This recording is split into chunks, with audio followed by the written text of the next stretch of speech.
Hello students, welcome to another lecture of physics. This is standard 8.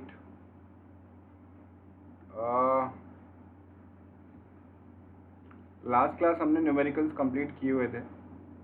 मैं एक एक करके क्वेश्चन आंसर्स यहाँ पे समझाने वाला हूँ आपको, राइट. और क्वेश्चन आंसर्स के बाद ऑब्जेक्टिव्स, गिव रीजंस, ये सारी चीज़ें मैं आपको यहाँ पे कराने वाला हूँ. तो फिजिकल क्वांटिटीज एंड मेजरमेंट जो सेकेंड चैप्टर हम पढ़ रहे थे वो आपके पास आपके स्क्रीन में दिख रहा होगा. What is meant by statement copper is denser than would. Copper is denser than wood, इसका मतलब क्या है?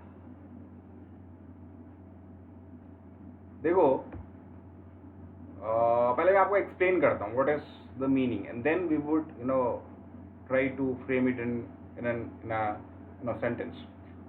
Copper is denser than wood, इसका मतलब ये है कि 1 क्यूबिक सेंटीमीटर 1 क्यूबिक सेंटीमीटर में जितना कॉपर आप लाओगे, जितना कॉपर आप रखोगे, राइट, और 1 क्यूबिक सेंटीमीटर में जितना वुड आप रखोगे, और इन दोनों को कंपेयर करोगे तो कॉपर का मास ज़्यादा होगा वुड के कंपेरिजन में. कॉपर का मास ज़्यादा होगा वुड के कंपेरिजन में, right. That is the meaning of it.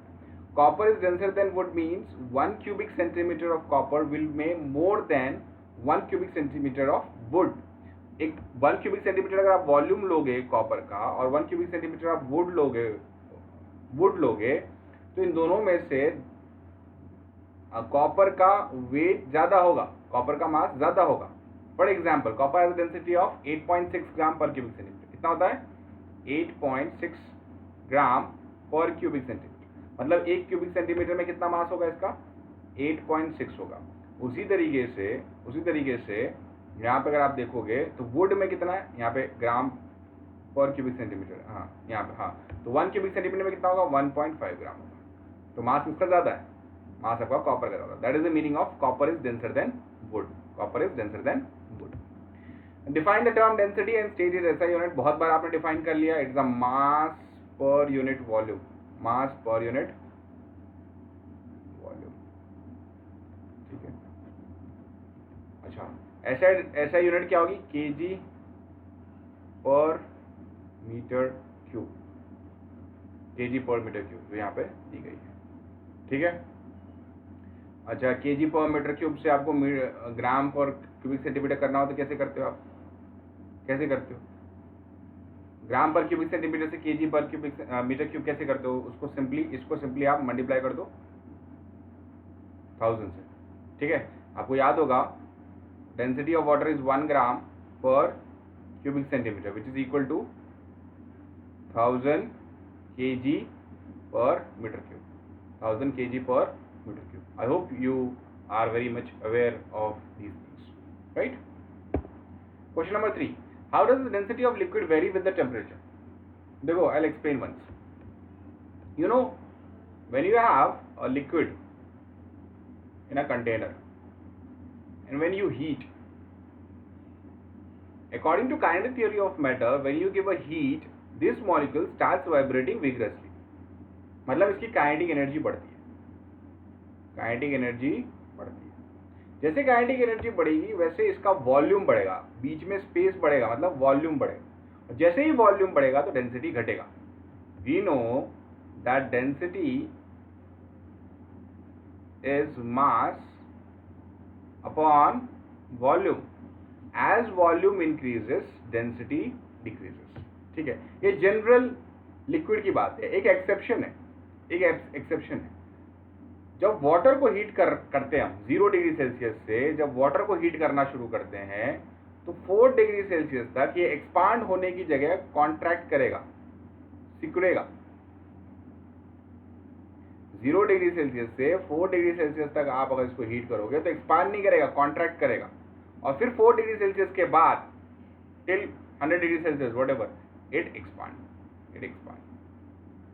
ठीक है. इसको कहते हैं anomalous expansion of water. Anomalous expansion of water, higher standard में इसको पढ़ोगे. इसीलिए density of water is highest. Density of water is highest और density of water is highest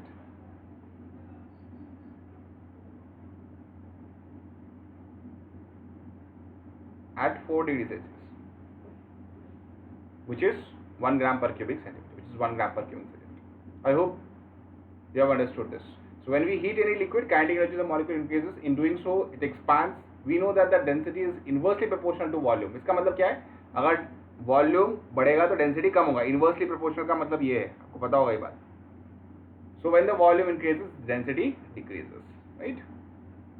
ठीक है. What is the unit of relative density? Actually आपको पता होगा relative density को हम कैसे लिखते हैं. Relative density can be written as density of substance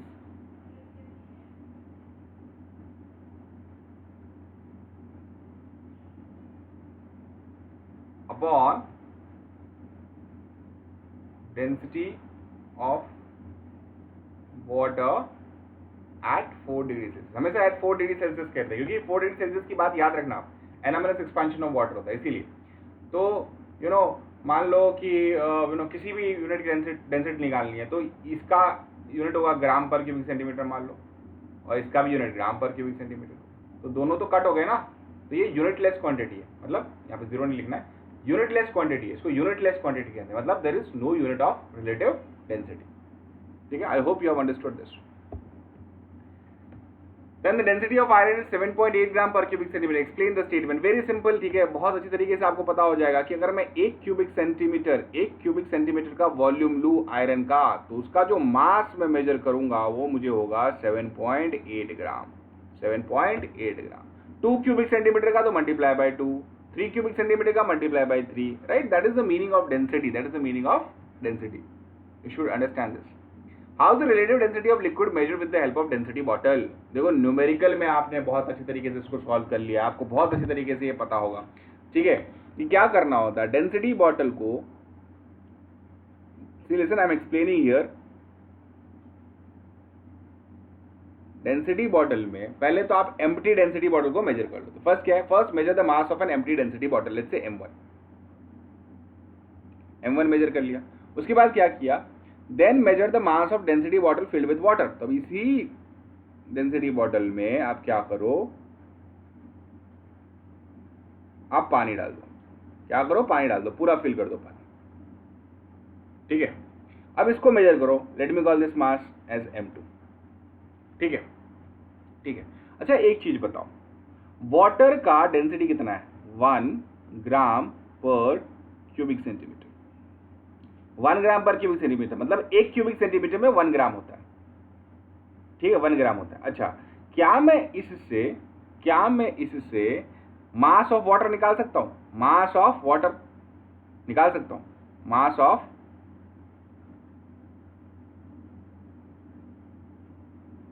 क्या होगा? That is simply M2 minus M1. ठीक है, ये इतना ग्राम होगा. अच्छा, तो 1 ग्राम में 1 क्यूबिक सेंटीमीटर है, तो इतने ग्राम में कितना क्यूबिक सेंटीमीटर होगा? Very simple, just cross multiply आप करोगे तो वॉल्यूम ऑफ वाटर आपको मिल जाएगा. इस केस में वॉल्यूम ऑफ वाटर मिल जाएगा. क्या होगा? M2 minus M1 cubic centimetre. बात समझ में आ रही? अच्छा, वॉल्यूम ऑफ वाटर मिल गया मतलब वॉल्यूम ऑफ दिस वेसल मिल गया आपको. Volume of this vessel, right, या डेंसिटी बॉटल आपको मिल गया. तो this is also equal to volume of bottle. ठीक है. अब क्या करो आप, यहां पे मैं ड्रॉ कर लेता हूं. इसी डेंसिटी बॉटल में जिस फ्लूइड का आपका डेंसिटी निकालना है उस फ्लूइड को भर दो. ठीक है, और इसका मास निकाल लो, मान लो M3. तो मास ऑफ दिस फ्लूइड निकल जाएगा M3 माइनस M1. अच्छा, वॉल्यूम वही होगा जो वेसल का वॉल्यूम है, और ये वॉल्यूम किसका है? वाटर का, which is M2 minus M1. तो आपका डेंसिटी निकल जाएगा. इस केस में डेंसिटी निकलेगा कि नहीं निकलेगा?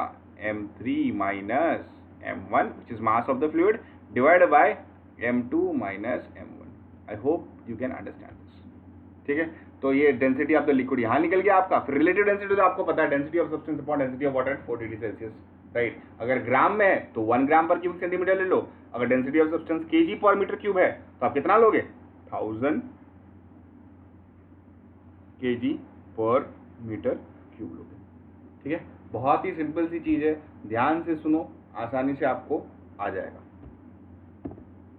Late us move to next slide. Okay, question number 7, when does a body float in a liquid? कब फ्लोट करता है? कब फ्लोट करता है? जब density of body is less than, just let me rub this,